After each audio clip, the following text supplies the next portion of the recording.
Hell in a Cell just ended. Hey everyone, this is Neo Reality Entertainment. I wanted to go ahead and give my thoughts on the three best matches of the night. But first, let me just start off talking about the return of Alberto Del Rio. Um, I was generally surprised. Like I said, Vince, you effing bastard. You actually still have it in you, don't you? You still have that energy to surprise us. You still have that wild theory of speculation and able to trick the IWC to not notice. But you still got it. You still have it, and I gotta give credit to that. So yeah, now people could stop bugging me about the whole "I hate Vince" with passion, and I can't find anything positive about to say about him. This proves it wrong. But I will say, however, Alberto Del Rio returning, capturing the U.S. title, and beating Cena clean with no excuses was a shocker. Mostly because it was kind of a shock. I was expecting it to be a young NXT guy or someone that really needs it. I never speculated it would be Del Rio because of the way they left things on bad terms, and I thought it would take at least a good 5 years before Del Rio came back until all the issues cooled down. I gave it 5 years, but it's only been one. So that was a genuine surprise moment for me. Meanwhile, so let's get to starting with Seth Rollins versus Kane. I honestly say I said in my build video that it was a guilty pleasure of mine. Because if Seth Rollins was booked a lot stronger, then I would say this was one of my favorite storylines with Kane's split personality gimmick. And the announcers didn't build it up. The announcers just like sweep that part of the director of operations to the side. And Seth Rollins and Kane, I knew they tried their hardest to make this work, but it just wasn't working. Like whatever they tried, it didn't work. It's not like I'm pretty sure WWE couldn't care less about this feud, and since they clearly don't care about Rollins, since they put him in the doghouse because of the TV ratings, even though that's very, very, very much Vince's fault for not putting new stars in and making their other new stars weak. But I digress. Like, I know they tried their hardest to make this match entertaining, and they certainly had several moments, but I'm pretty certain the Spanish announce table was supposed to break, which it didn't.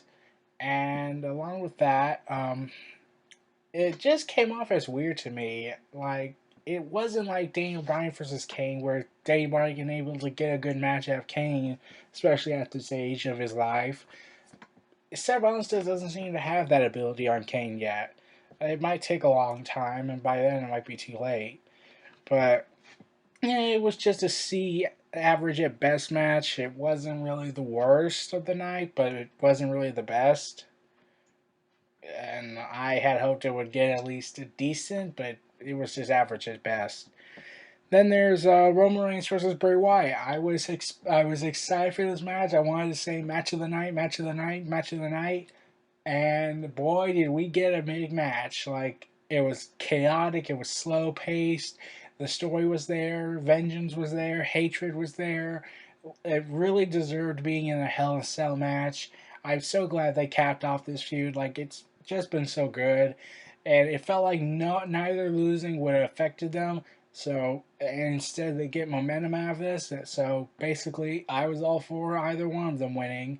So and like the fans, they kind of were very disrespectful towards Reigns. Like they were chanting "Let's go Roman, Roman sucks," pretty much.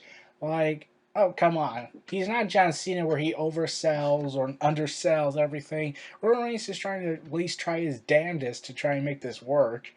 And he and Bray Wyatt actually have some great chemistry. Like they've done so great matches, they've done some great moments.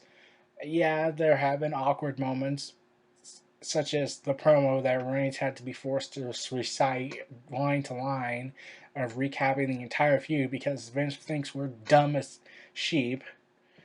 But I digress.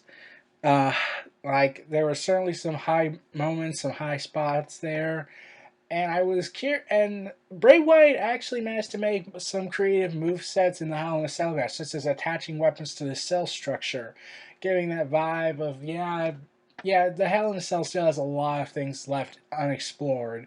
This was one of them explored tonight. My only complaint about the match is that it wasn't longer. I was really hoping the match would go on for 30 minutes or surpass their match at Battleground, but it barely got there. It was 25 minutes long. I was really hoping it would go longer.